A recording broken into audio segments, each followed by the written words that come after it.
I'm going to turn it over to our District Clerk, Jessica Reed, for roll call, followed by the Pledge of Allegiance. The flag post has been moved behind us for reference. Thank you.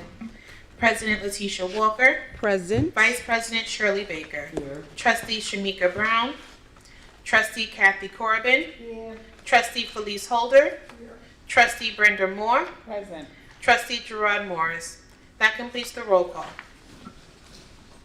Stand for the Pledge of Allegiance, if you would. I pledge allegiance to the flag of the United States of America and to the republic for which it stands, one nation, under God, indivisible, with liberty and justice for all. You may be seated.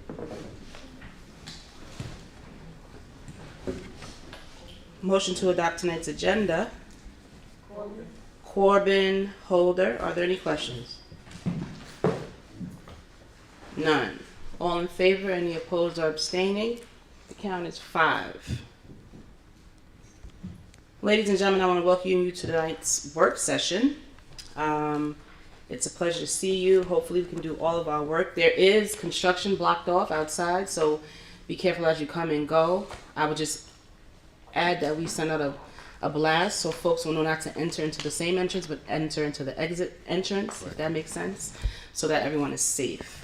Additionally, I'm going to turn it over to the Superintendent of Schools, Dr. Eric Wright, to start tonight's work. Dr. Wright. Thank you, President Walker. Welcome, sir. This evening, it's with great pleasure that we bring to the front H2M and Megan from H2M, our architectural firm, just to give us some updates on our early childhood center construction. Welcome, Megan. Please.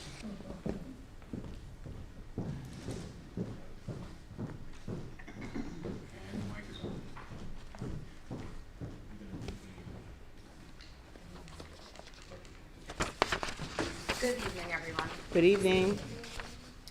So earlier last week, we met with the Suffolk County Department of Public Works, the DPW. The reason for us meeting with them is because of the new early childhood center that we're building. The road right in front of us, Straight Path, is a county road, and because it's a county road, we need to let Suffolk County know whenever we're doing anything to the road.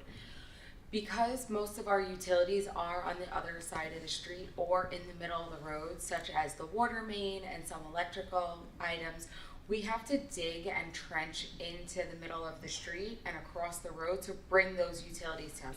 This is very common for any construction because utility isn't everywhere on a site, right? Nobody knew back when we built these buildings, we were going to build a building there, so no utilities were brought there. When we submit to the Suffolk County DPW, they came back with a few objections or concerns that they wanted to address with us. We went over the letter and there were three main items that we wanted to discuss with them. The first one is the impact fee. They charge an impact fee to anybody who is impacting their road. So for example, if there was a development or a new apartment building and new tenants were coming to live in that space, more people would be using that road than were using it before they were there. However, this school district already had students on this site, as well as the buses are already coming to the site. So they were trying to tell us that they wanted to charge us a larger impact fee for the site before they knew what the proper use was. They thought that this was a brand new building, that we weren't using similar administration, we weren't having children that were already once at this grade level on this site here. Based on the analysis that they did, they have to classify the building by the age group of the children, which puts them in the category of a daycare age group just for the age range. That number brings it to about $540 per car that they're saying would impact the street. With that number, they're saying that there will be 679 cars, bringing our impact fee to around $366,000. However, when we explained the use of the site, right, they get everything and it's just submitted like an application, the same way we would submit a building permit to somebody's house. They didn't know how the site was being used. So once we explained it to them, they let us know that the impact fee would be adjusted much lower based on how the site is working. We explained buses are already coming here. It will be the same buses that are used at LFH. It's going to be the same administration that's coming.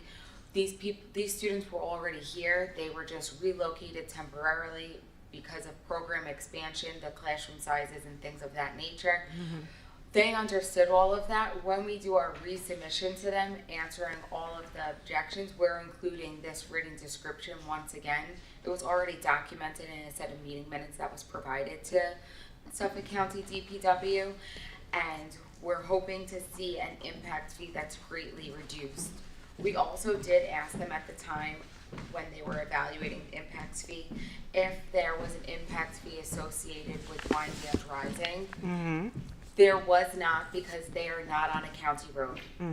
If they were on a county road, they would have had an impact fee. The next thing that we brought to our attention was that they are looking to have the district update the sidewalk curbs and this actual sidewalk. So on the piece of paper that was handed out in front of everybody, you can see the Straight Path Road. It's towards the left-hand top corner of your paper. Basically, they're saying that the district needs to replace and update the sidewalks from the beginning of your property line, which is just a little bit past the entrance that's currently closed off, all the way down past the administration building over here. This would be over $100,000 for the district to do. We are fighting it with, H-Trum is fighting it along with the district that these are ADA upgrades. Suffolk County, it's their sidewalk. They should be replacing the sidewalk. It shouldn't be us. And if they are asking for the district to update some of the sidewalks, it should only be the portions that are actually affected, not everywhere, right? So if there's 100 feet of sidewalk and only 50% of the sidewalk is cracked, we should only be replacing 50%, not the whole sidewalk. But we are fighting them on this because we don't feel that we should be having to replace the sidewalks because it is county sidewalks and the county road or the town of Babylon, right? Because it's on a county road and Suffolk County has access to the sidewalks, but it's actually town of Babylon's roads. So we're waiting to hear back from them on that as well. And we have written on our description that we don't feel that it should be the district's responsibility. They are asking that we update the curbs that come on and off of our property, like the ramps where the cars come in and out. That's an understandable one because we're using that portion, but the rest, it's not our sidewalk, so we shouldn't be having to replace the whole thing. The last one that we wanted to talk with Suffolk County was they asked us for a few things. One of the things they asked us to do is to widen this road that's right out here to make it a 2-lane road, What right? road? Or it's a 1-lane road, the one that is on the district's property. The driveway? The driveway, to Oh, make okay. it a 2-lane road because they want it to be a safer place when people are exiting. However, we actually can't widen the road. If we widened it, it would be encroaching in on the ADA ramp that lets us into this building, as well as where the RPZ valve and storage building is going for that. So if we widen it, we would have to reconfigure the whole entrance of the building. They understood that and were willing to listen to us. They also asked us that we could, if we wanted to continue exiting that way, we would have to update the light fixture that's there. So if anybody's been at that light intersection, it's a 3-way light fixture. If the buses or parents are using that as an exit as well every day, it should really be 4-way traffic light. To make a traffic light improvement and to design that, it would cost around $120,000 with design and construction fees. We did come up with another solution, Which is? which is what is presented right here. Alright. Instead, what we will be doing, I'll show it to everybody this way, is down here where we currently enter, where everybody was entering, but right now it's closed for construction, we would still have the buses enter that way. Then the buses would come in, or the parents, they would drop off the students. And then from there, they would turn and make a right and exit back on Mount Avenue, coming across the And goes site through. and Got go it. that way. There And not are come some back out the areas, street. Right. because we That's have smart. program software that can tell us how much a bus needs to turn. There are a couple of pinching points, so we would have to expand the road in certain areas, not everywhere, just in small increments. That would run us about $25,000 As in opposed to that construction 110. fee, which is a lot less than Than putting in a 120. new light fixture. It would change the way the district is using the site, but we feel that this would probably be a better route than going and using the traffic light. We do need the district to advise which way they would like to go about doing this because we have to submit it in our response to Suffolk County. We have a little bit of time When is it? because we're not actually cutting into the road, but as you can see, construction is moving and it's moving fast, so we would like to address it sooner rather than later. So obviously a couple of questions, right? So number one, the impact fee. What was the initial impact fee The proposed? initial impact fee was $366,660. And how did they come up with the 679 car mark quota? That's how they do their calculation. It's on their local law, which they provide us with documentation. for. Okay. They And- use a chart of some sort. They use a chart of some sort. And that's just their standard number that they begin with, just in Yes, general. so no, it's based on this type of road and Yeah. the occupancy use and how many cars that they feel a building of this size and caliber would use, right? If it was a residential house or like a two-family house, it would probably be like maybe 4 cars. Okay. When is your response due back to them? We're looking to submit the response back hopefully in the next 2 weeks. 2 weeks. Just out of curiosity, does anyone know who actually built the first sidewalks that are out there? Who built them? The ones that they're asking us to make We improvements in. don't know. I would We don't. assume that it would be the town that put them in originally or Suffolk County would be my best guess. Okay.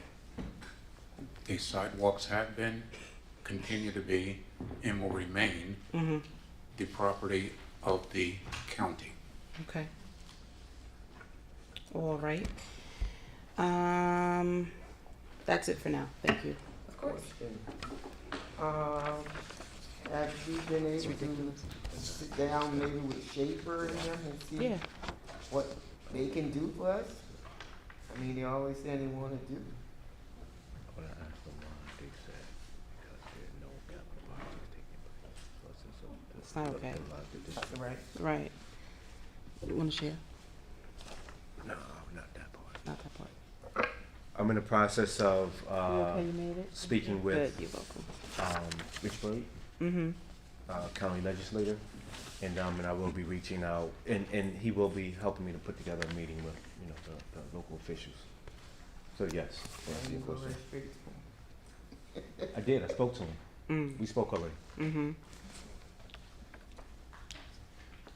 Listen.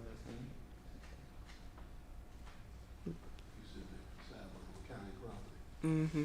Yeah, the sidewalk is on county property. Randy Sutherland, the Commissioner of Public Works. Understand what the county is, it's called transference. That's terrible. It's their Really property. But terrible. we maintain. No, they're asking It us is. to That's exactly what it is. because they don't have any plans. It's for ADA compliance purposes. If not for this project, nothing would be done to the sidewalks. What the district's position is and what we conveyed is that that sidewalk is your sidewalk. If there's an ADA issue with that sidewalk, Then we can do some Fix it. enhancements. or leave us alone. Hmm.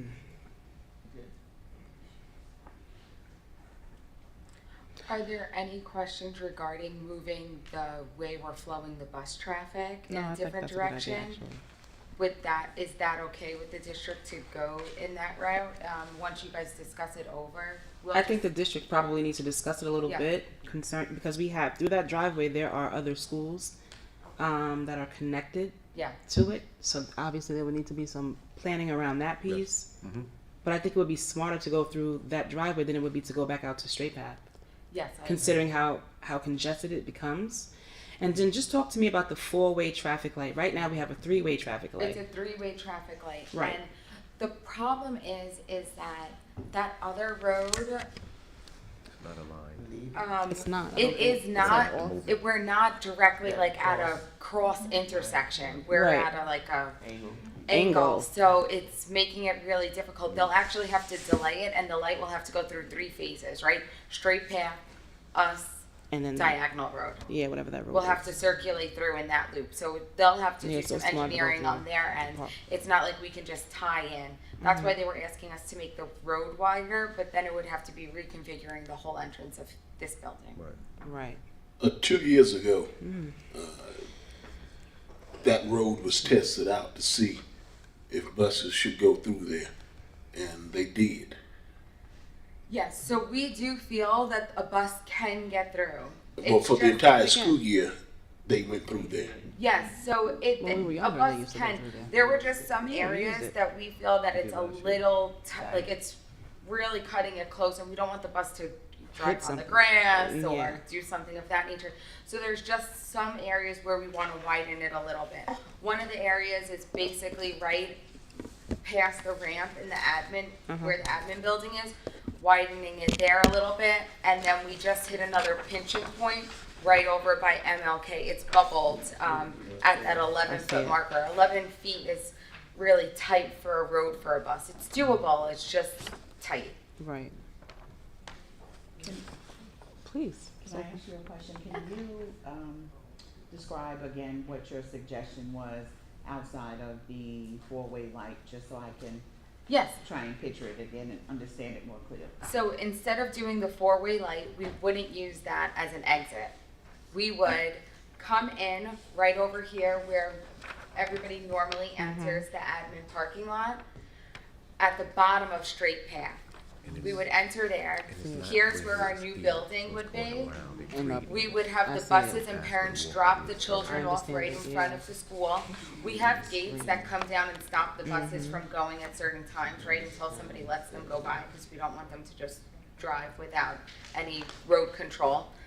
Then they would turn, passing the admin building, going past LFH and past MLK and coming out at Mount Pleasant Road. Mount Avenue, sorry. We know what you. I know what you mean. It's the town my sister lives in.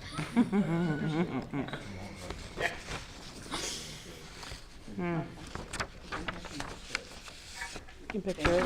Of course. If anything, other questions come up afterwards, feel free to send us an email. Thank you. You're welcome. Thank you.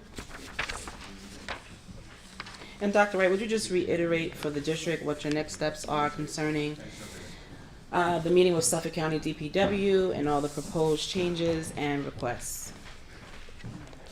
Yes, so I will be meeting again with County Legislator Jason Richburg, Okay. and to see what can be done To about alleviate some of right, this. right, the fees that they are trying to charge us currently, and then hopefully we can come up, with a more viable Reasonable solution. plan. Yes. And I imagine that this will take place rather shortly. There's a 2-week turnaround, you said? Yes, a 2-week turnaround is what we're hoping to achieve, to at least get our response back to Suffolk County. Okay.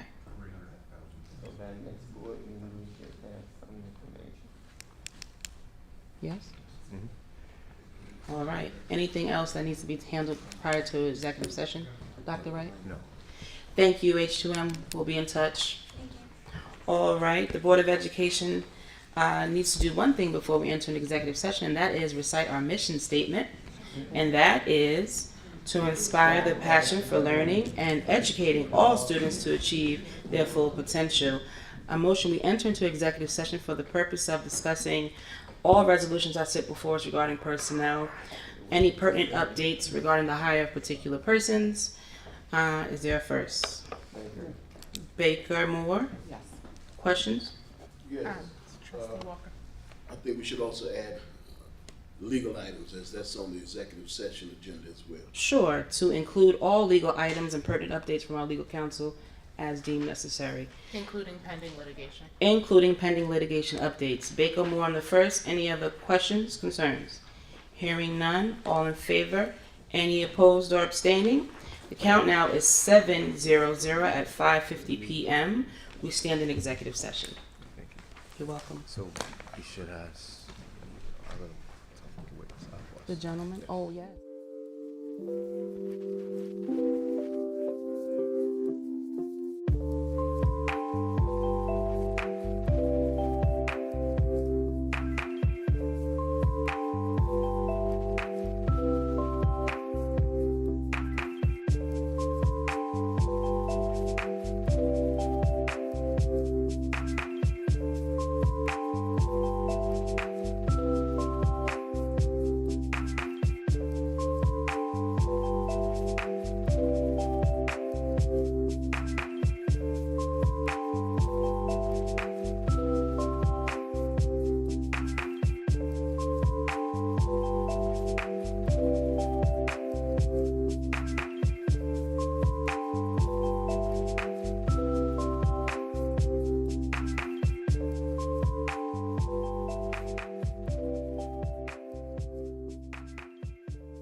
Did we let Jessica know?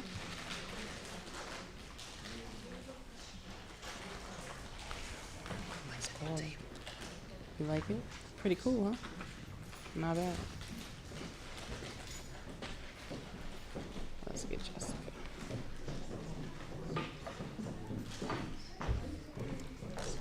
No problem. Please take more than one. I think this is gonna be. You think it's gonna be a while? No, I think it'll be quick. I think it'll be really quick. I'm calling her now, but I don't know if the reception here is taking it.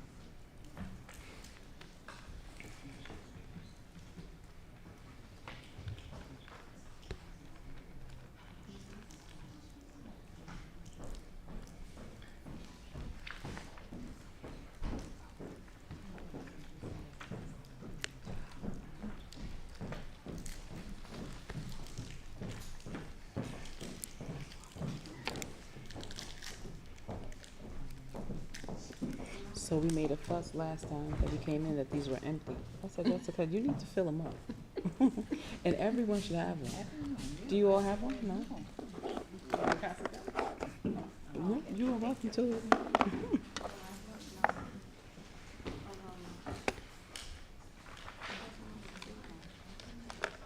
I'm waiting for Jessica, but I don't know where she is.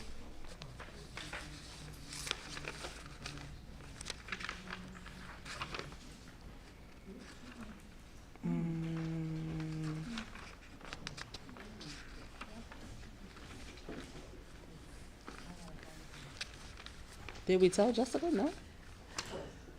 We did? I'm calling her. You told her? Did she answer you? She didn't answer me either.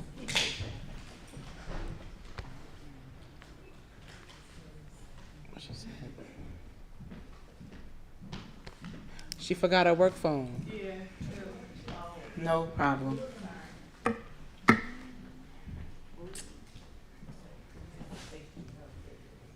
All right, Jessica, let me give you some information. You ready?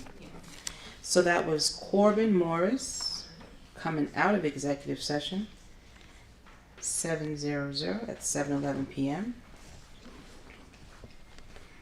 All right, ladies and gentlemen, I want to welcome you once again to our public session portion of our work session. We're happy to see you. Our superintendent of schools will lead us with 2 items now. Dr. Wright.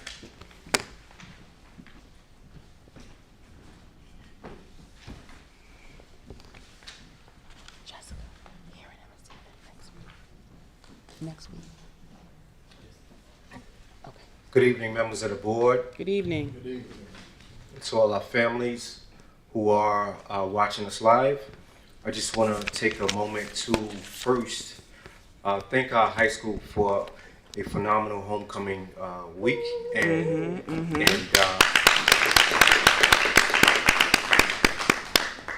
homecoming day on Saturday, this past Saturday. There were some great events that took place. The parade was wonderful. Our band was awesome.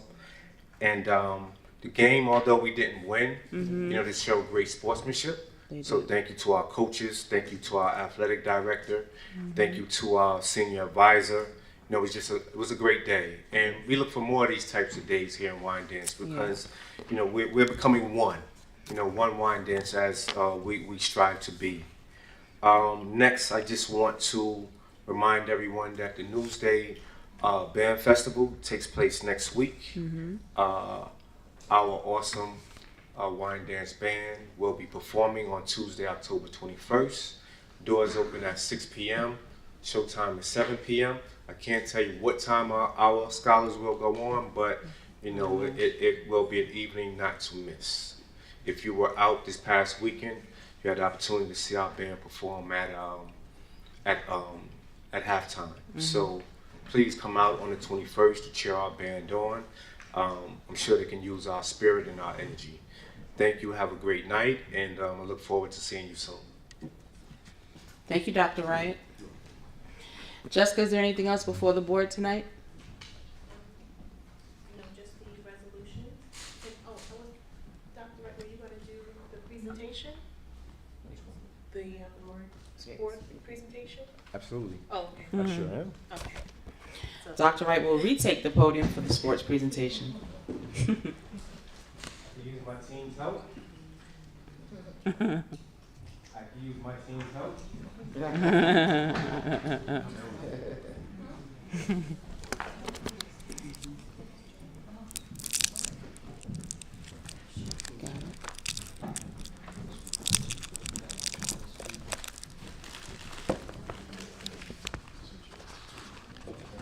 What a great little something for you guys.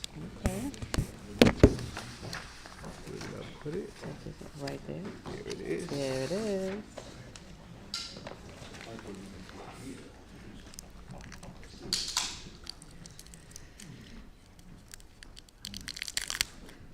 Excuse me.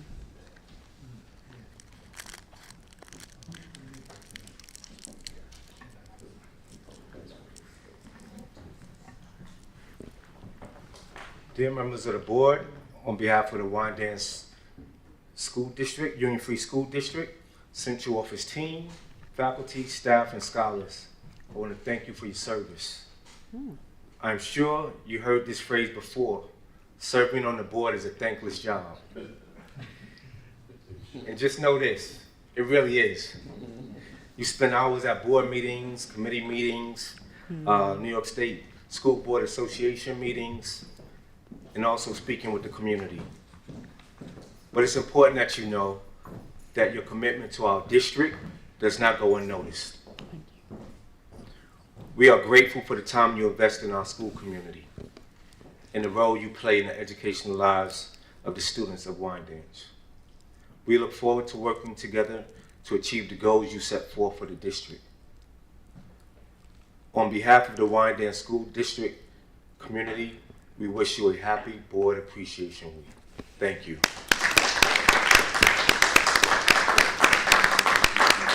So, our schools, they all got together and they decided that they want to make sure they know how much you are appreciated. So we just have some gifts that we want to give out to you. So thank you once again.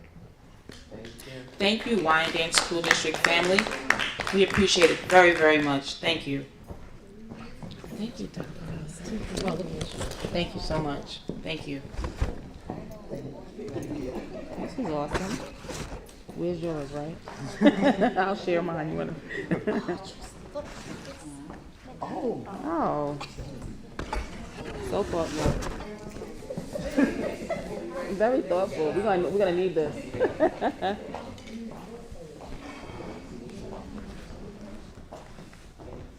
Thank you all. Thank you.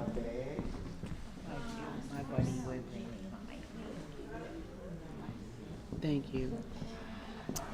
Very nice. Ma'am? We're gonna wear that? Okay. We all have one? I better have one. That's when you thought you wasn't gonna get anything. Oh, Tristan.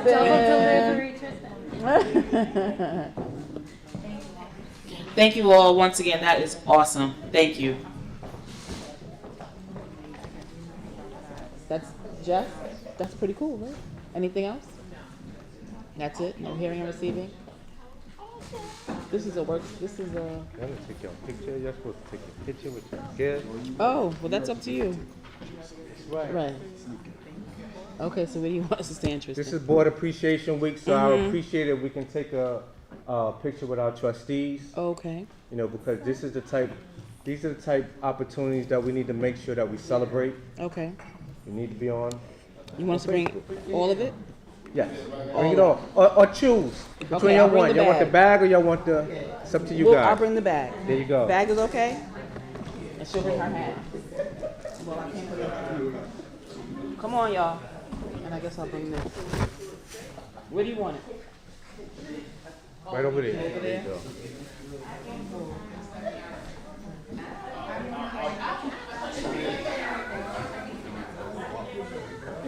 I saw the resolution. It took them 3 years to do this. They owe us $10,000. Shame for that, somebody, right? For the 40,000.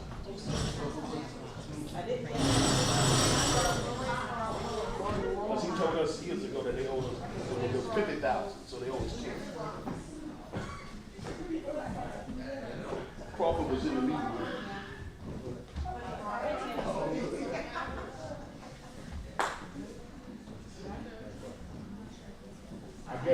I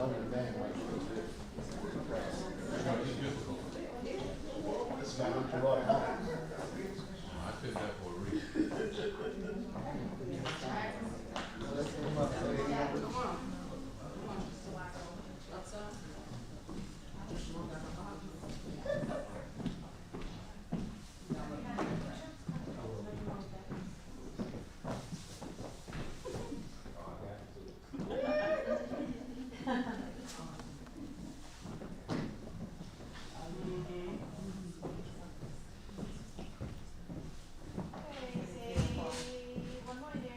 One Wyandanch.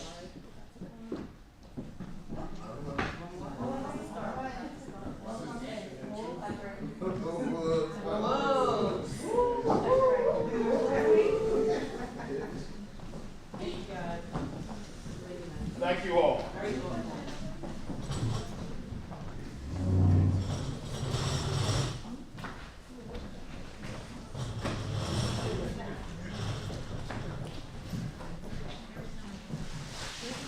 That was really cool. Really cute.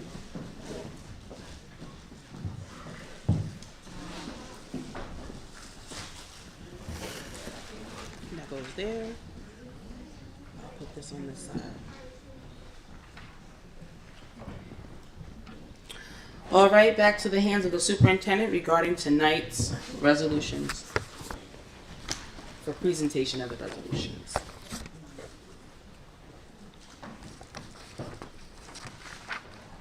You need me to read them, or you They read them. Typically, each department head will read them. Or if you're going, you're not blocking. No voting. That's not true. I just like, Mm-hmm. forget where we are. Okay. That's okay. That's okay.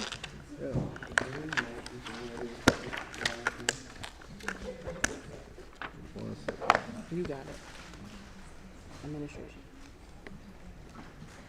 Yes, thank you. So for administration, there are two resolutions. All right. Want to present 10A1. It's a resolution with the United Way, a donation of 30 boxes of backpacks filled with school supplies. All right. And then resolution 10.82 is a donation of 50 backpacks from Jack and Jill, All right. Suffolk County chapter. That's it for administration. Next we have personnel.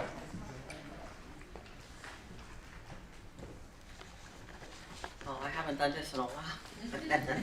Warm up. Warm up. Let's go, Wallace. Yep. So presenting the personnel resolutions for tonight's work session. 10B1 are our resignations. Question. Yes, sir. Regarding letter A,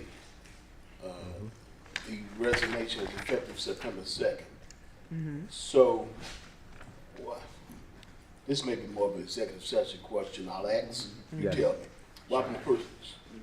I'll ask in executive session because I know what it's going to be. Okay. Copy that. Yeah. All right. Moving right along. 10B2 is a recommendation to rescind a previously approved appointment. I have a question regarding that, but it's probably executive Okay. session as well. All right. Okay. 10B3 is a recommendation to revise a previously approved appointment. 10B4 are our district-wide appointments. 10B5 is a recommendation to, sorry, yes. For letter A, it's the same name as back on 10B1 B. Is this person, she's resigning from a permanent position to a part-time? Yes, so she's not interested in being appointed to come in 5 days a Every day. week. She just wants to be on the call list Okay. if we need a sub.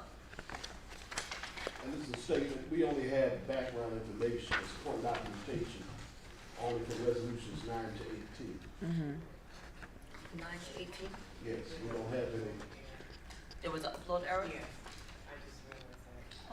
Can you say Just that? point of order, there was an uploading error on Friday, so, thank you for reminding me, I can, go back and have that re-uploaded, that there was an issue on that Friday, from that package. When did we realize the issue?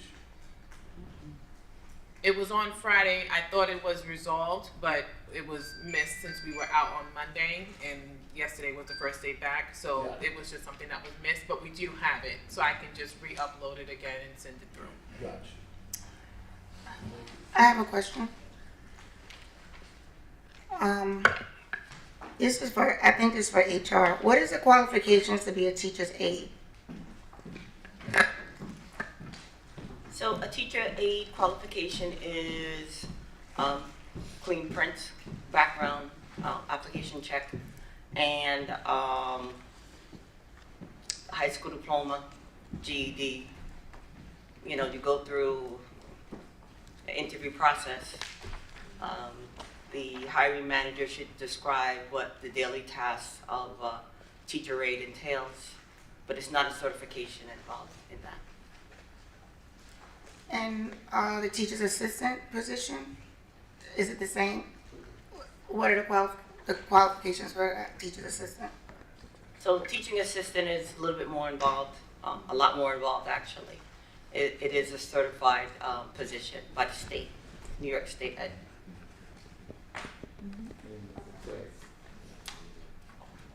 One other thing regarding personnel resolution number 3. Since we are revising the previously approved appointment, I'm assuming, since I have the supporting documentation, is to substantiate for the 90 credits that I see here. However, we should be notified of the old salary and what the change would be. Because there's no, if we're revising it, I don't see a figure here. I don't see a figure here at all, actually. So we used to do like an old salary and a new salary addendum. I'm not sure. Actually, I have to look to see. You know? Yeah, I remember, but it's Yeah. not, what we still do, it's just not here. Okay. So for, I could get that information and send it out. If For you guys- 10B3? Yeah. No problem. Okay. I'll make a note of that. Question for administration 1. The big box of backpacks, is it for the high school, elementary school, the middle school? From the donation by United Way.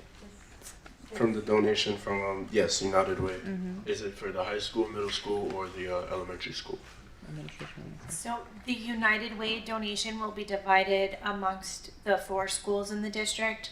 The Jack and Jill backpack donation is intended for the middle school because of the size of the backpacks.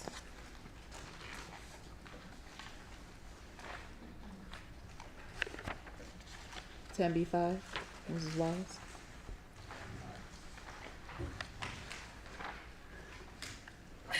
Moving on to the recommendations for personnel.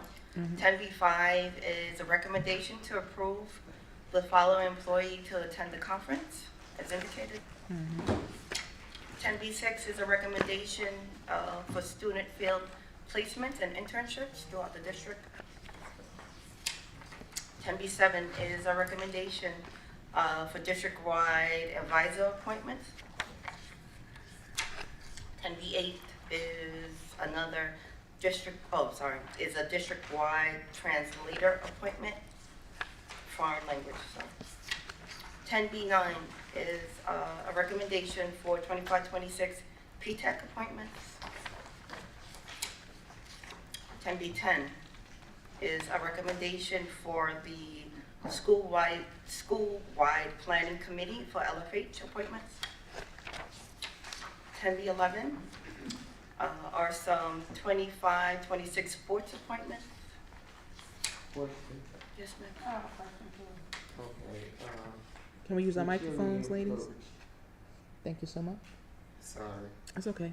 For MLO and the high school. This after school, how she's gonna do, they're both together? She be doing them both together? Well, it is after school appointments, yes, and I'm a little head high school, no, well, 2 is fall, sorry, and 2 are winter. Right, different schools. Different schools, yes, different Okay, locations. so how is she gonna do that? Will she be training them together? How does that usually? So they stagger, so historically they have staggered practice, so middle school will practice from 2:30 to 4, and high school will practice from 4 to 6. And you have an official coach as well, right? And she's the head coach for, Coach. Okay. she's gonna be the head coach for all, fall and winter? For fall and winter.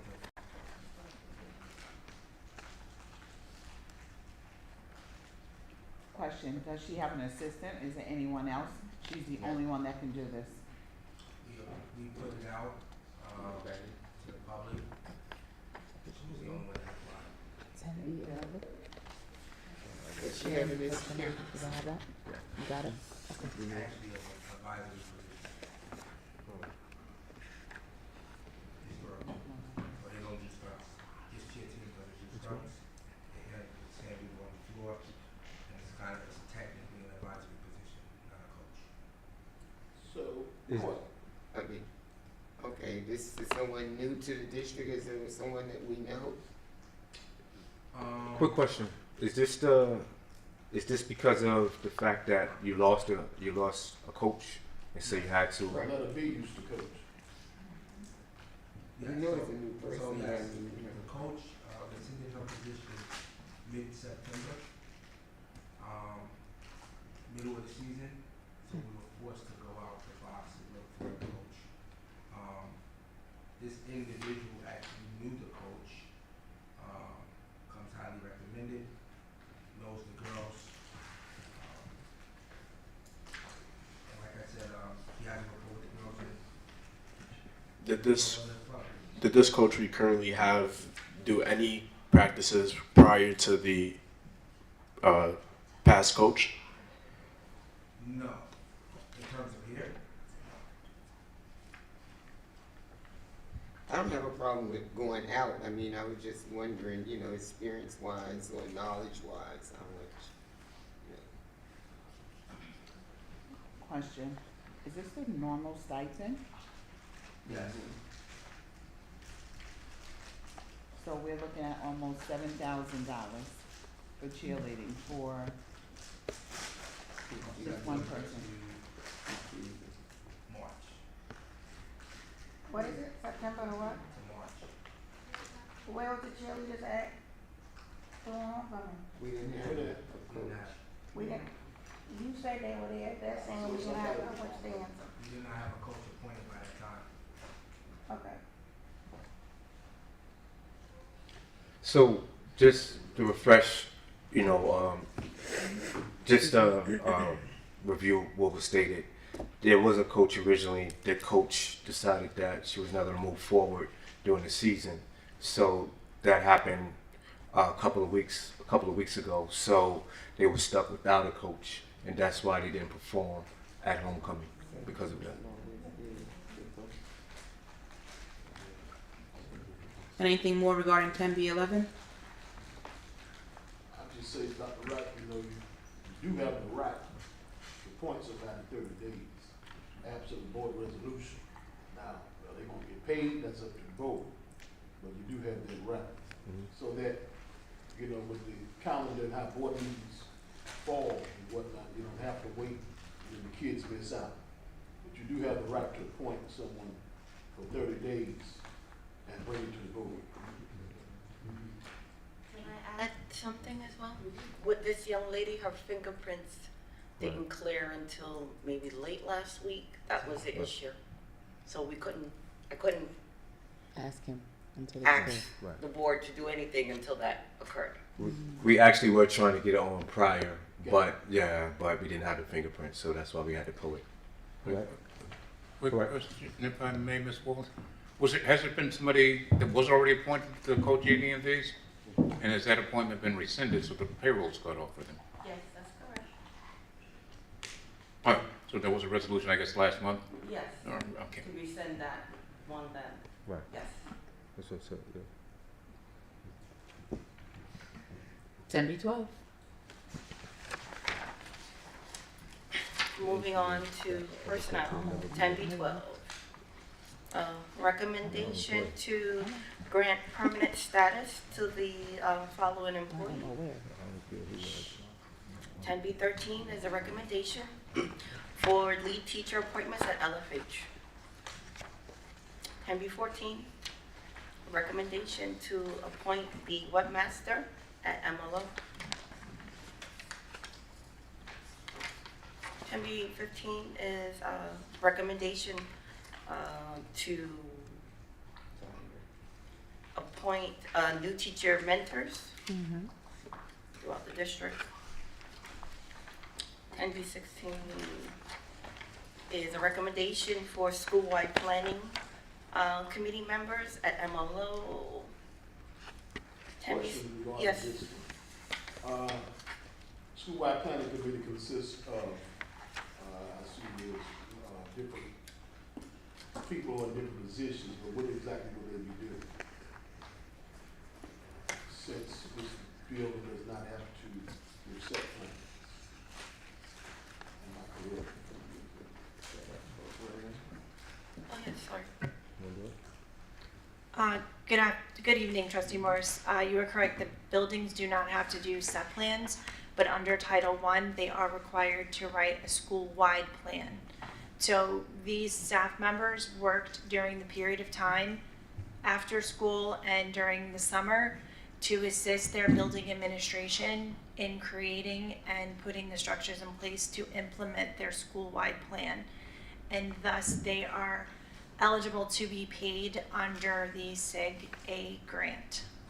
Got it. So then my next question then is, I know we had board meetings way before June 1st, and even during the time that these positions were effective.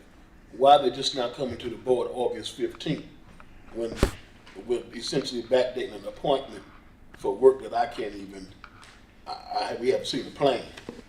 And we did discuss plans in the curriculum committee meeting back in August, and it was a conversation centered around buildings not having to give plans, but there was no mention of this. So I'm just not understanding why this is now coming before the board October 15th for work that was done June 1st to August 30th. You are correct, sir. This and the LFH one both should have been approved earlier when MLK was approved. However, Ms. Keller and I just received the list of employees about a month ago. So then I would like to see the plan before I vote, because at the curriculum committee meeting that we had back then, there was no knowledge of a plan. And now this is October 15th, and we're talking about a plan that would have been completed at the meeting during the meeting, there was no plan in place. No, so thank you for that. What I will say is back at the meeting in August, Dr. Jordan did explain that there's a school-wide plan now that each school is responsible for, and what you had stated at that point in time is that you want to go back to what was done in the past, where each school presents, and I said absolutely. So we actually will be having that taking place starting next week's board meeting at the high school. The high school has been informed that I want them to present, and they'll be presenting on their graduation rate and their plan, which coincides with, with the data. So in order to finish off a plan, remember it's a preliminary plan from June to August, and Dr. Jordan gives the template at the beginning of June. But then what has to happen is that we have to have all of the data for them to put their final recommendations in to the plan. So because the plan is a living document which gets updated, throughout the time. So starting with next week's board meeting, there will be a school that presents, and then each subsequent meeting moving forward, there'll be at least one school that presents. But then how does that speak to the context of, at the curriculum meeting, there being a non-existence of a plan? That now when I'm looking, and the meeting took place during this time period when there was no plan in place, which means it should be down. I just need something to justify that these folks work. from June 1st to August 30th. Right, but there were plans over the summer. You know, I actually saw many of the plans. I looked at the plans myself. What I was saying was that there are some tweaks that may have happened once the data was once we have the data from the state. But there were plans that were done, and you probably when you actually see the plans, you'll see that this work was done in June. I also like to add that I worked with the school-wide planner for the high school, and we did fill out papers with rating and comments on it, showing that some form of documentation that we actually did do something towards the school-wide plan. Thank you, sir.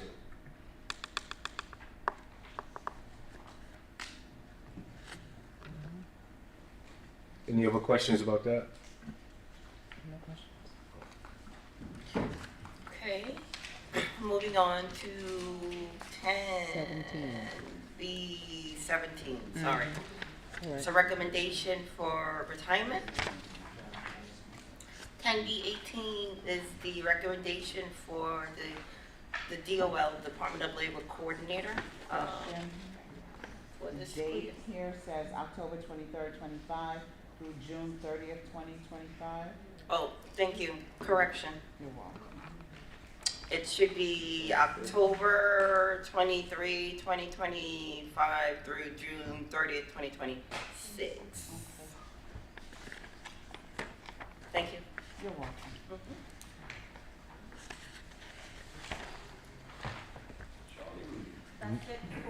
I'm sorry, that's it for personnel? Thank you. Thank you. Thank you. Next, we will have resolutions from the business department. We have Mr. Wilson.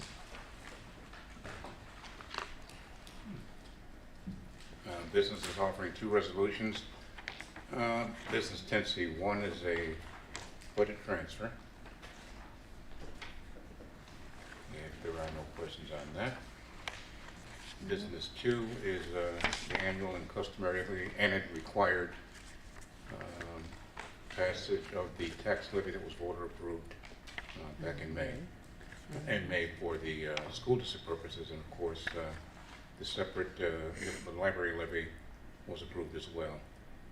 This will require a roll call vote next week, and upon the adoption of this, a letter will be sent to the town of Babylon tax receiver's office to levy the property, collect the tax. The school district would receive automatically its proportion on a weekly basis starting in January, as with the library. Question. I thought the library was standing alone there.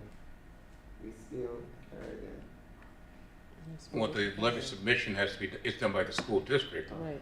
The town sends their portion directly to them, it doesn't flow through the school district accounts.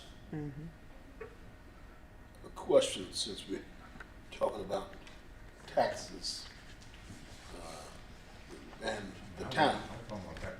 No, I understand. Have we received a schedule yet from the town of Babylon on pilot payments and when we would receive them? Since that has been an ongoing issue. A long-term schedule, no, we get an annual schedule, but long-term schedule, no. Yeah, thank you. That's from the town or the county, for that matter. Gotcha. Thank you, sir. And that concludes business. Thank you, sir. Next, we have curriculum. Dr. Corn. Good evening to the Board of Education. Good evening. Okay. So curriculum 10D1 are the field trips listed for approval. You will now see on the trip resolutions that there is an estimated monetary value in terms of fees and transportation. Question. Yes. Regarding this resolution, some of these trips, they are dated beginning September 1st. I hope no trip occurred. No trip occurred. Okay. These are just blanket approvals for My Brother's Keeper. These are events that pop up, and they're mandatory events that could happen, and it may not hit those board meetings. So then my request would be, and this is up to the board, for liability reasons, that we don't engage in this practice of backdating resolutions to cover trips that we did not approve or have no knowledge, or have it open-ended, because if we're saying here in the meeting that no one went, and God forbid a report happens or there's an incident that had occurred, then the board would be retroactively approving a trip that we had no knowledge of and was outside of school code of conduct. Madam Attorney, I welcome your input on that. Sure, one way that we can resolve that, Trustee Morris, is sometimes if there is no definite date that can be plugged into the agreement, you Should could be put determined. on or about September 1st, 2025, for example, Yep. or to be determined, but to happen no later than Such and X such. date, so that there's a time frame on it. You can handle it in either one of those 2 weeks. Yeah, thank you. Quick question, and I apologize for not picking it up in cabinet. The 8/31/26 dates, are those correct? End dates? I ask primarily because Oh, July, that's a August. different fiscal year, budget year. According to the grant. It's aligned to the grant. Grant, yes. That's when the grant ending, the grant ends. Okay, all right, there's no, and maybe I'm misreading, I don't see it being designated as going to be grant funded, but if that's the representation, I accept it. No, that's correct. And a lot of the programs actually do continue, particularly PTAC. Yep. They do continue to run over the summer for the students. All right, to put a button on it. Quickly before we move on, Yeah, does where the I board, see- pardon me, Where we see Pardon me, 8/26 grant funded. Mr. Wilson? Quickly, does the board have a preference as to how the date should be designated on the resolution? Do you want it to read on or before a certain date? Do you want it to read to be determined, as long as it falls within the parameter? May I add, You may I may, add one thing? sure. I don't know if this is okay too, because none of the trips did occur before today, all the trips would be aligned to, The actual- if you would be comfortable with it, I can also revise it where it does say the start date is October 23rd and move on. Is that Okay. acceptable, council? Well, we're not sure that it would Not happen gonna- on October right. 23rd, right? So I think Dr. Kwan, what the board is just trying to navigate is When and how having it should- approval so that you're not behind the bull when the trip is Understood, happening, but understood. making sure that there's some flexibility. So the board could So either you're not put, locked in. for example, on or about September 1, 2025, or the board could put, we're approving this trip to happen no later than, Right, let's say, December, June, whatever the designated date is. okay. Do you have any idea, Dr. Kwan, as to even the month that these trips would happen? Yeah, so in terms of, it's very flexible and it can change. So, I mean, I myself would feel more comfortable if it says on or about September 2025, because trips can come up very early and sometimes it doesn't. But it's whatever the board wishes, you know, I'll follow that. I'm comfortable with that if the Me board too. is comfortable I'm with that. comfortable if the board is comfortable. And of course, we understand that this resolution is separate than any permission slips that would go out to families, and that Correct. permission slip Right. will have the definite date. included. Absolutely. That's Thank you. fine. Just a quick question for the 8/31 dates. Are all dates that end with the to be determined end when the grant ends? Yes. Okay. Yes. There's also one item which will be pulled. Which one? It is going to be the LFH Grade 1 Safe Halloween. I see it. So it was added on, and then we had an extra conversation to ask Dr. White the purpose of the trip, because the cost to transport the students from one building in district to another building in district was $1,926. Okay. So we did some further conversations, and this trip is, they have their first grade students take a bus over to the high school, and they trick or treat in the classrooms during the day. And so what we talked about was the fact that one of our goals is to make sure that we maximize instructional time in the classroom. There are also other events happening with LFH. The children come to central office and trick or treat down our hallway. The students also have a trunk or treat event. So since there are multiple events for a holiday that is not necessarily connected to a culture or some sort of, and some students don't celebrate Halloween. And so what we decided would be a good compromise is that if an after-school event was held, instead of doing it during the school day, because it takes from the instructional time for the high school students, plus it takes away from instructional time for the elementary school students. And this way the parents can also come and be involved and interact, and it's more of like a community event. And so we're going to propose to plan it that way. So we're also saving in terms of the transportation, but also keeping our children, increasing the instructional time in the classroom. Since I've been in high school, I feel like it's been quite a tradition. So to see that change is pretty saddening. And also wanted to add that, yes, it is going to be after school, but we are talking about LFH here, so accessibility is going to be a little bit limited. Well, also, I'm going to be talking to Mr. Sibley's to coordinate everything, but since it's a parent-attended event, in some ways, parents' transportation won't be an issue because parents will be coming with their children and having those fun activities. So our high school students can also continue their leadership and being a mentor to the younger children, but in a way where we're also including the families. Thank you.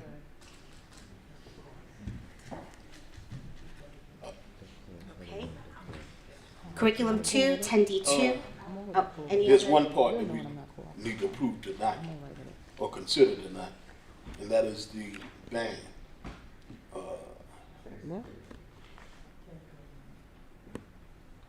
Because that trip is on October 21st, before the board meeting. Oh, this is exactly what Dr. Wright spoke about, is the band, the News Day, right? The News Day trip? Yes. Okay. Well, there's not a motion on the floor yet. A motion on the floor. First and a second. Morris, more questions? For clarity, are we doing the entire? No, No, just the Wyandanch Memorial High School, grade 12, Nicholas Liddy, 85 students, 8 adults, 10, 21, 25, between 4 and 9. 3 buses are needed to transport to Mitchell Field Athletic Complex, 1 Charles Lindbergh Boulevard, Uniondale, New York, 11553. Morris, more questions? Hearing none, all in favor? Any opposed or abstaining? Count is 7. Okay, so we're good? All right, Curriculum 2, 10D2. This is a resolution in collaboration with the Town of Babylon. There is a new established partnership that will provide our student athletes with support and facilities for wrestling. It's the brand new state-of-the-art wrestling room. Dr. Scarlett is here, our district athletic director. So if we have any other further questions, or if Dr. Scarlett, if you'd like to share anything about this exciting opportunity. There will be also a $40,000 donation to launch and sustain the program. And it's a free youth wrestling program for all Wyandanch students grades 3 to 12. If it pleasures the board, if you'd like Dr. Scarlett to share some more details about this. It'd be our pleasure. Yeah, so, If you would like to approach the podium so that everyone can hear you. You're welcome.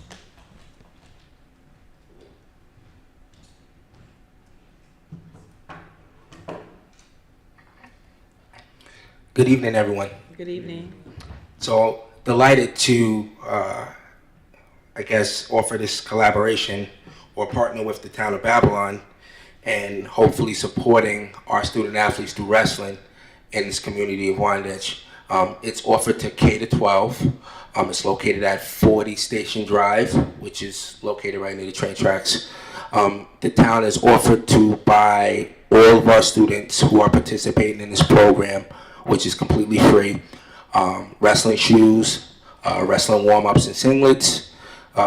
Today I was told that they will also purchase a scale. This is a 3-year endeavor worth about approximately $2.5 million, and they are going to also donate $20,000 this year and next year for our wrestling program to start our wrestling team and our wrestling program. This is a great initiative, and I hope that you support it. Okay. I have a question for the board. Sure. Regarding the $40,000 donation to sustain and launch the program. Who is accessible to the $40,000? Is it only going to be him and the students deciding on what is being purchased, or is the board gonna have a voting on where the money is being spent? I think that's better geared to Dr. Ty, actually, because the money comes through the town of Babylon. If you'll elaborate for the gentleman. Yes, so the town of Babylon said that they will donate the money, $20,000 this year and next year, but it has to be earmarked towards wrestling.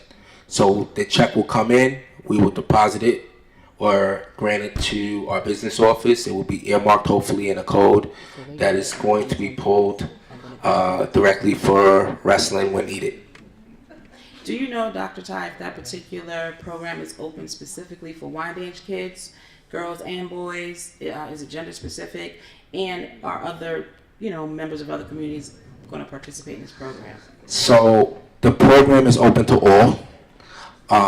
From 2 o'clock to 6 o'clock, it's our facility, meaning that we can utilize it for practice.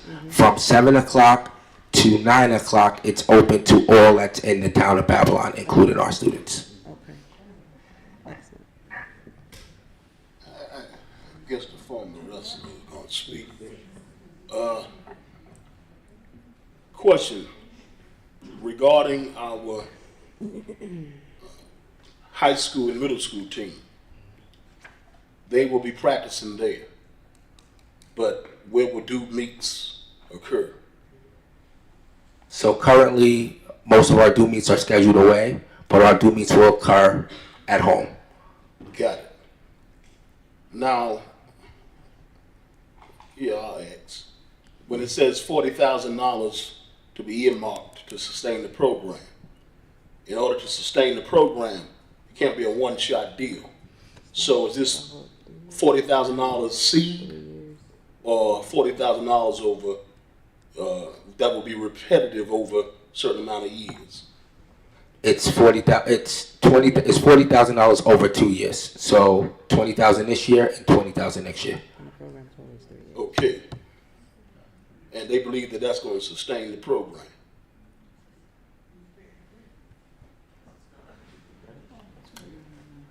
I guess after 40,000, we cross that bridge. So this is exactly why I asked if he will be maintaining where the money is spent to, because we don't need it going anywhere else besides the gear and what the kids need. Well, just to, add my voice in the room, it can't go, once it's earmarked, it can't go anywhere but, to wrestling.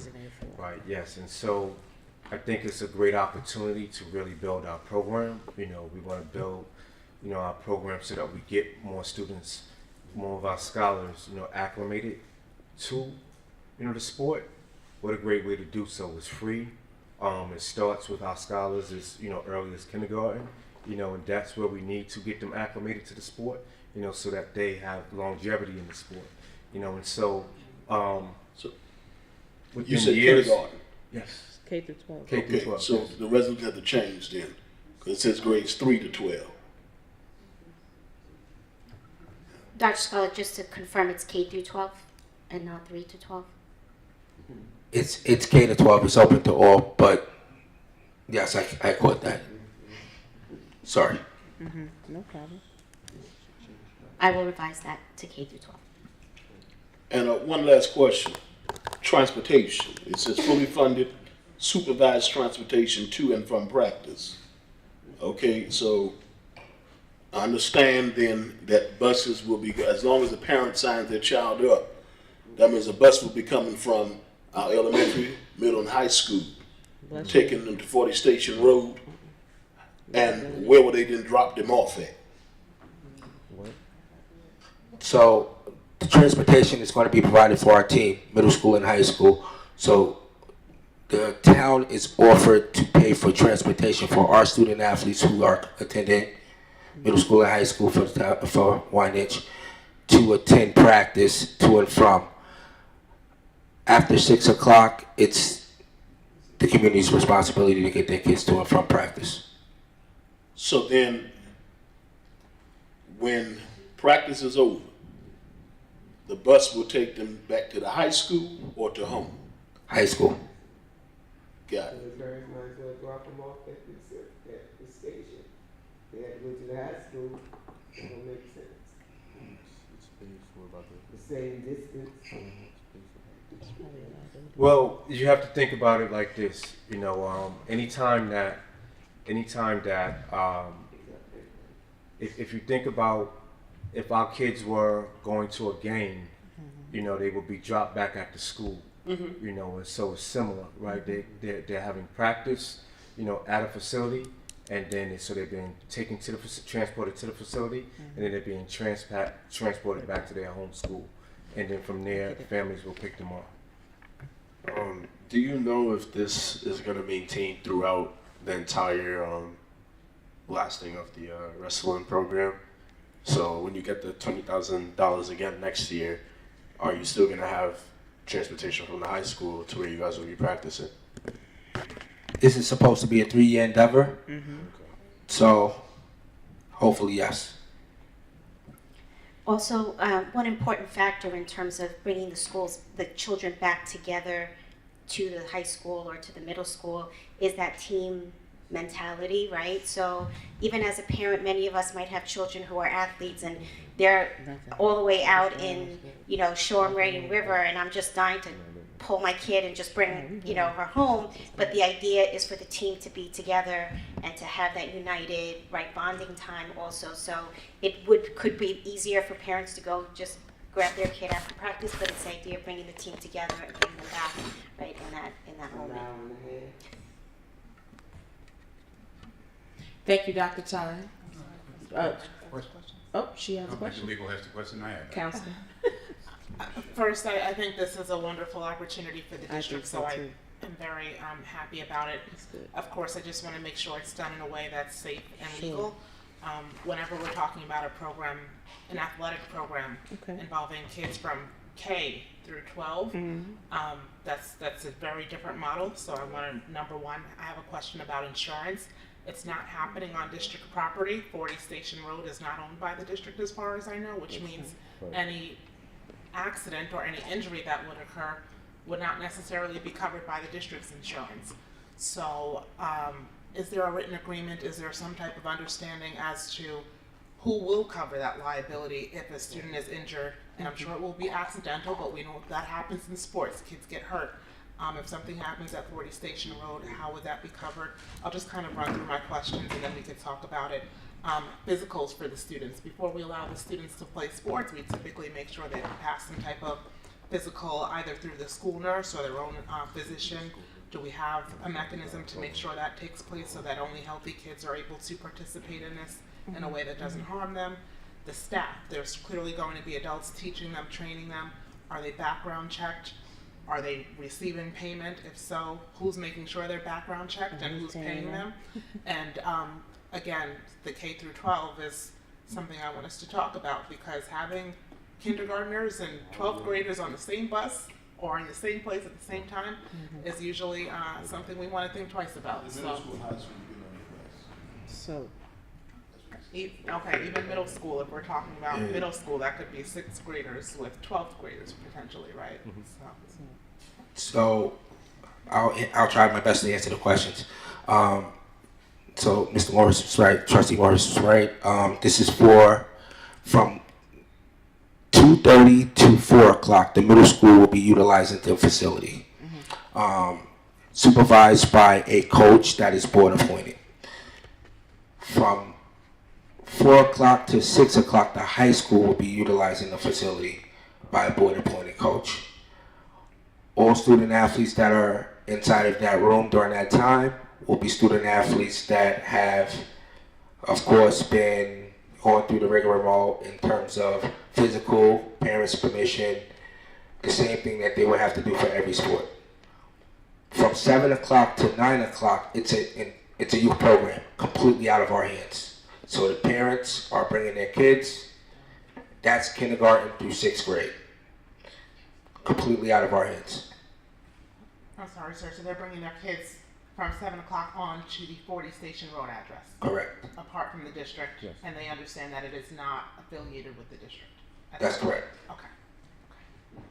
And I know you don't have a set amount of, who you're going to see there, but as far as transportation, are you limiting how much kids to the team? No. We want as many student athletes as possible, and especially if they're funding it. So then, going back to the point of insurance, if I would envision then that we would follow the same process that other school districts may follow. Let's say if a school district has a swim team and they're using a gym or whatever to practice at. And I'm sure, as large as your firm is, you'll find it somewhere, an agreement that we can mirror. Because essentially we need that agreement, correct? Oh, yes, a written agreement is what I'm looking for sure. And then my question is also what is the name of the gym at 40 Station Road? And who owns it? Or is renting? Stingray Wrestling Club, Stingray Wrestling Club. and it's being rented, that space. Anything more? Yeah, I just need an answer to what Sure. Councilman raised. Is it just a verbal understanding? When we say agreement in the resolution here, is it a verbal understanding, or is there a written agreement, a partnership agreement for council to review and advise on? Thus far, it's a verbal understanding. I will have all that clarified. I will have all of that clarified. Dr. Wright, if I could offer one suggestion. Again, I think this is a great opportunity. Perhaps, because I do believe this needs to be documented, it needs to be a written agreement, we could add the following phrase to the end of the last sentence. So it would be, for the expansion of the Wyandanch wrestling program effective for the 2025-26 school year, comma, subject to review and approval of a written agreement by legal counsel, so that the approval of this will be contingent upon counsel for the district and counsel for the town of Babylon, making sure we're all clear on what the terms are in writing. Can you just give me that after we're done? Absolutely. Thank you, Thank Dr. you. Wright. Thank you, Dr. Toxel, very much. Looking Thank forward you. to see how this evolves. Thank you. Dr. Kwan, back to you. And that is all for curriculum. Thank you. Oh, I'm sorry. It's okay. Next, we have resolutions from our special education department. Dr. Gallagher. Good evening, everyone. Good evening. First up, we have 10F1. Those are the recommendations of our Committee on Special Education and Committee on Preschool Special Education for the placements for students with disabilities. Next, we have 10F2, which is an instructional services agreement with Woodward Children's Center, which is a therapeutic learning environment that serves many of our special needs students. We currently do not have students placed at Woodward, but it is a program that we frequently use, so we'd like to have this agreement in place. Okay. 10F3 is our SEDCAR federal IDEA flow-through allocations, which is an annual requirement that allows us to distribute the appropriate share of IDEA funds to the appropriate parties. Okay. 10F4 is another instructional services agreement. This one is with the SCO Family of Services, Madonna Heights program, and we currently have one student in placement there. So this will be a retroactive agreement to the date of placement, which is 9/4/25. And finally, we have 10F5, which is a consultant services agreement with Amerges Healthcare Staffing, which is an agency that provides a range of related services to meet the needs of students with disabilities in our district and students who need to be served in homebound placements. Thank you, ma'am. Thank you. Any questions? No. Thank you. Thank you, Dr. Gallagher. Next, we have support operations from Dr. Joy. Good evening, Board of Education, community members, and staff and students. Good evening. Board Reference 10G1 is an agreement with the district and the Scope Education Services to provide 16 family engagement programs around the district. Tristan last year, believe they did a paint night at the high school, a Hispanic Heritage event, and also your back to school backyard bash were all Scope events at the high school.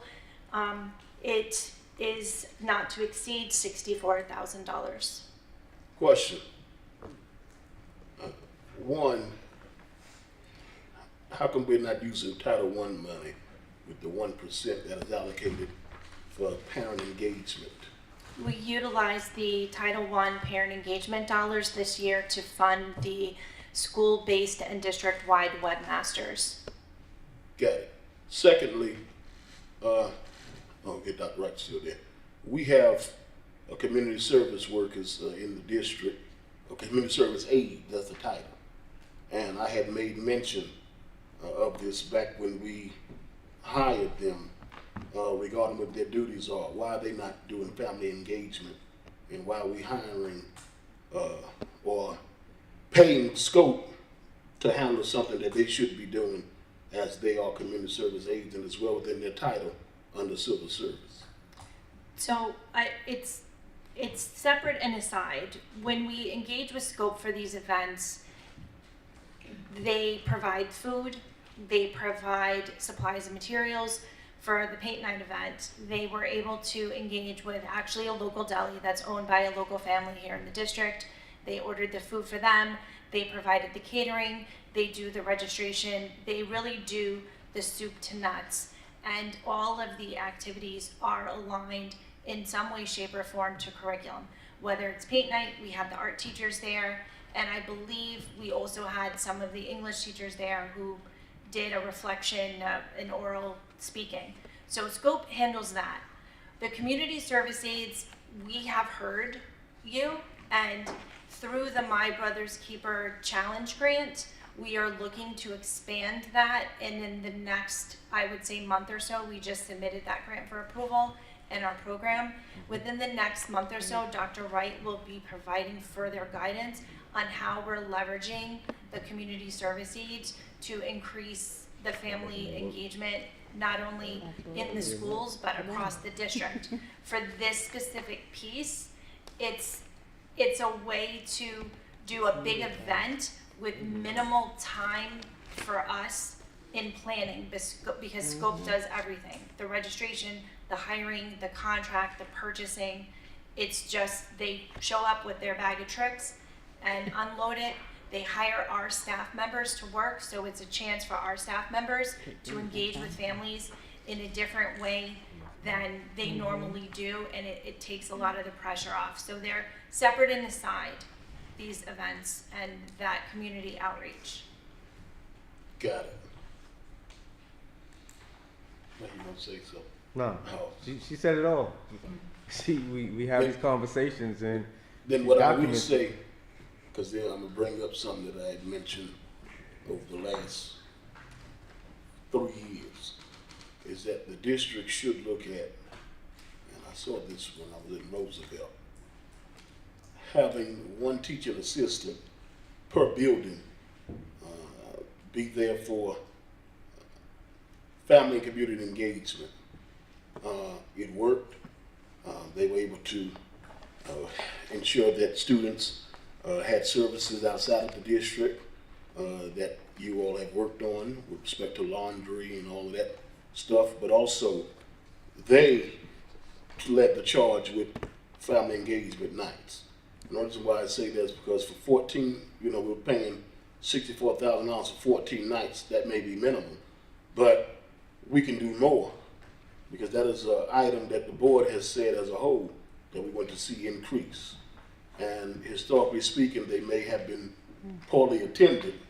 So I would hope then that Scope would ensure that they can do all that they can do with this $64,000 to ensure that our families are aware of these events and that they are well attended. And it may have to be done outside of the building, just saying. Just a quick question about your observation at Roosevelt. How many students were in attendance for that one teacher assistant? So there was one teaching assistant assigned to each building, and they solely handled parent engagement, family engagement. So the principal will give them a list of students who may be in need of whether clothes or, you know, it would be specific to the student. And that teaching assistant worked to meet the needs of each student that they were assigned.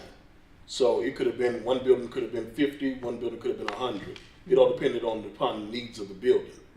Okay. And they worked with that caseload, so to speak. And if the child was in need of, which was a common thing, even if it was Christmas gifts, all right, these are the sizes. Let me get community partners to come in and see if they can provide to this family that's in need. Well, what I'm looking at here is the workload for these teacher assistants. You know, we have a lot of students, Yeah. and we don't know at the end of the day how much is going to end up needing that help or that engagement. And like you said, they have to reach out for these external, you know, help. So that's a lot. So I will say too, those districts that look like us, which the next one will be Hempstead, Okay. they have it. They call it face liaisons. They have them. We just don't. Okay. So they're doing something, and we have the same demographics, predominantly Hispanic and African American. And, you know, even though they may be bigger, actually Roosevelt is 1.5 square miles, but the population is higher. Okay. But they deal with a bigger caseload in both districts, and we're just still trying to figure it out. Got it. Mm-hmm. Good suggestion.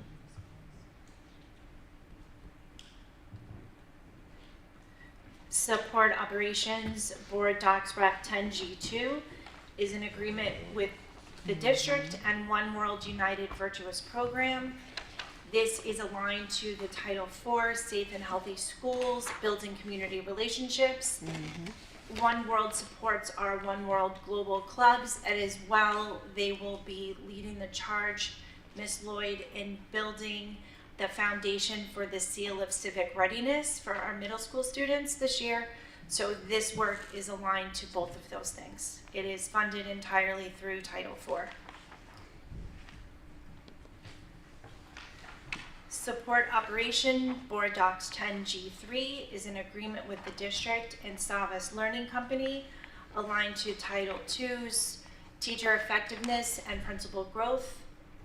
It is to provide professional development in math and science for schools K through 12. Do we have past data that we can analyze for this? Yes, we do, and the bulk of our curriculum is Savas. So this is supporting teachers in the classroom and utilizing it. We will be focusing this year on benchmark assessments and end of unit assessments. Is that correct, Dr. Kwan? Yes, so based on the data that we looked at throughout the district, math and science are areas of where we'd like to focus major support with our Savas curriculum. There are many changes happening in science, and our data is showing that we need some more support in math. Our Savas curriculum aligns with the New York State standards, and we are here to make sure that our assessments are rigorous. This is one of our goals across the district, so that the planning of our teachers aligns to prepare our students for these high-level assessments. As I would assume, there would be instruction for the teachers on how to use it. Are we following up monthly, weekly? We're in constant conversation. The building, especially with the high school administration, we are working with each assistant principal to make sure that we're focusing on specific content areas together. Thank you. Support Operations Board Docs 10G4 is around the school parent and family engagement policy. Unlike other policies, these policies work backwards.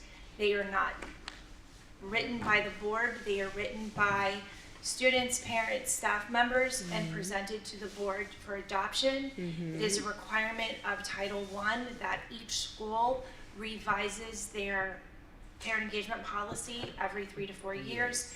This summer, we engaged in that work, and support operations number 4 is the result.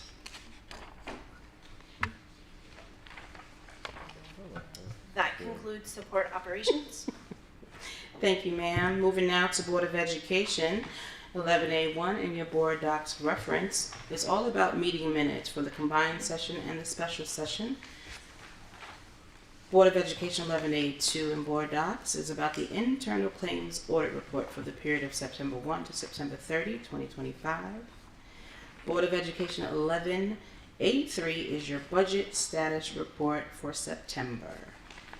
Board of Education 11A4 is your treasury report for August 2025.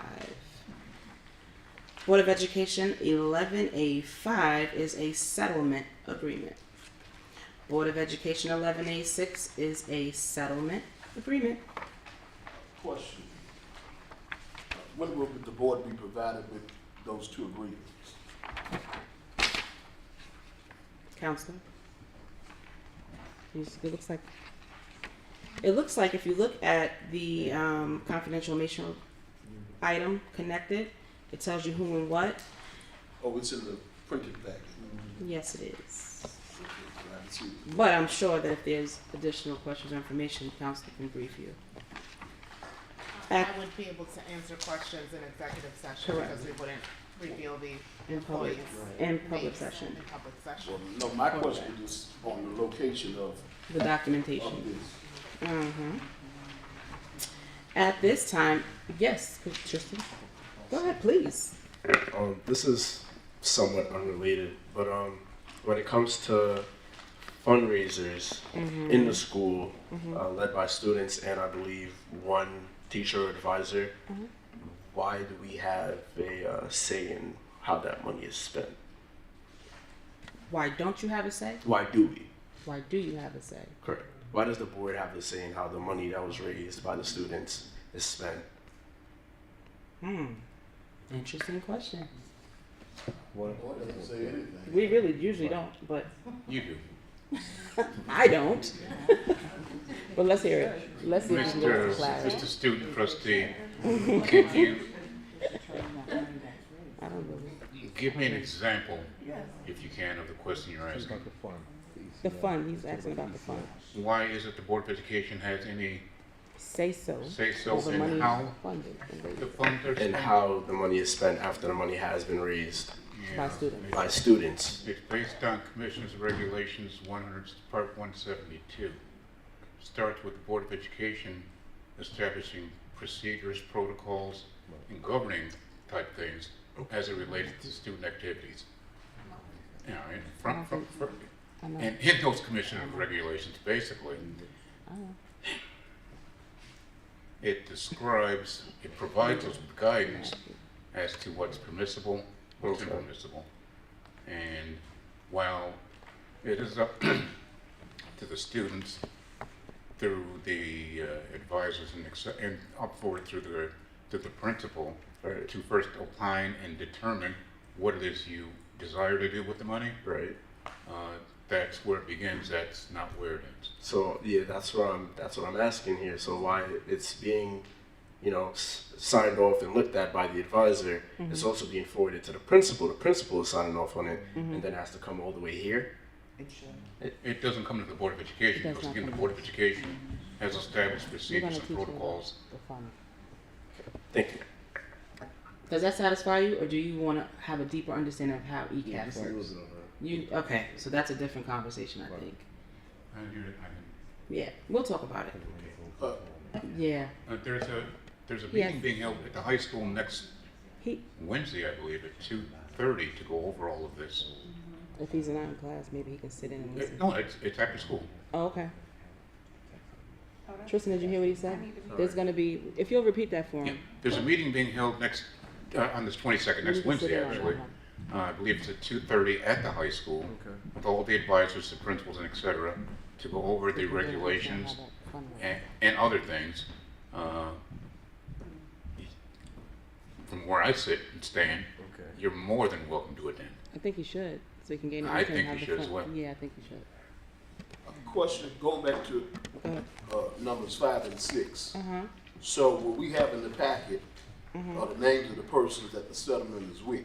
Right. We don't have a copy of the settlement, but our vote is being asked for the grievances.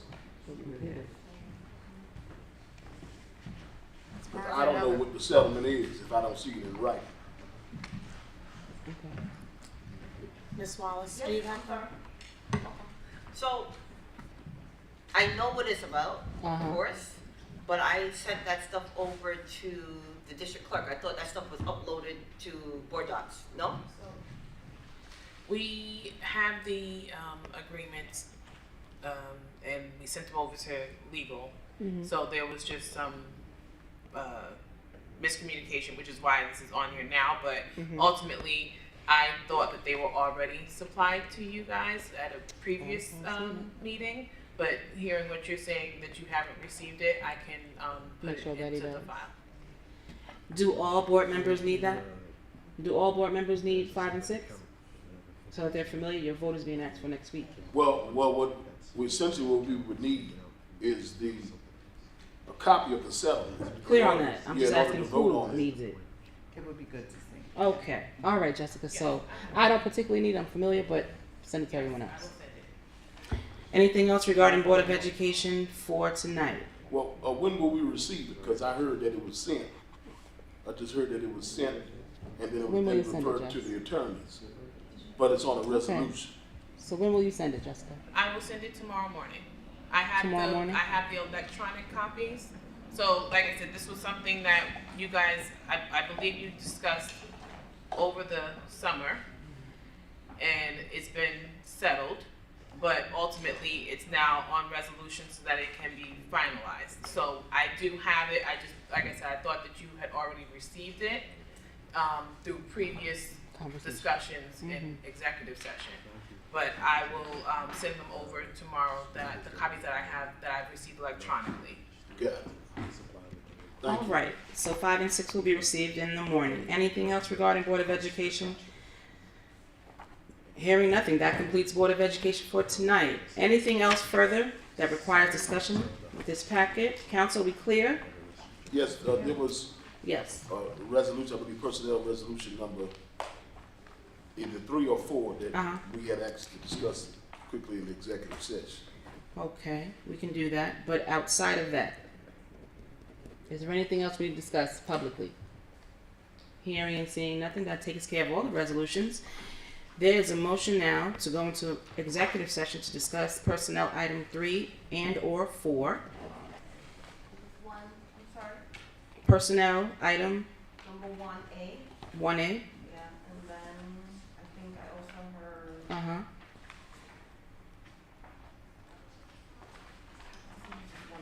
1A. Okay. You needed clarification on? No problem. So personnel 1A, is there first? Morris. Morris Walker, questions? Hearing none. All in favor, any opposed or abstaining? We're now entering executive session at 8:31, not to exceed 8:45.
Lit.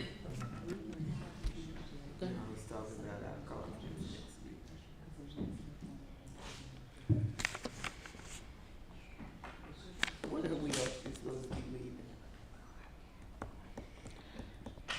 Next week after the meeting, but we can leave the next morning.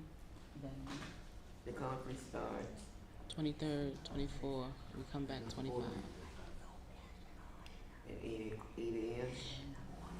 Yes, but if can I ask Grace and I have a protocol put in place for tomorrow morning and we can go over it? Is that fair? Yeah. All right. Ladies and gentlemen, the district clerk has gone for the evening. So we'll take this public vote. Are we live, sir? Yes, perfect. We're going to, I'll defer to HR if you want to read personnel, 10B1A for the vote. Good evening, board. Good evening, colleagues. Voting on 10B1A tonight, a resignation. Is there first? Morris. Who will second? Moore. Any questions? All those in favor? Any opposed or abstaining? The count is 7 on 10B1 letter A. Thank you. You're welcome. Motion to adjourn. Morris. Walker will second. Any questions? All in favor? Any opposed or abstaining? Count is 7 at 9:04 p.m. See you all next week on the 22nd. Board of Ed, please look forward to an email regarding our conference and our departure along with our travel arrangements. Have a great night, everybody. So I have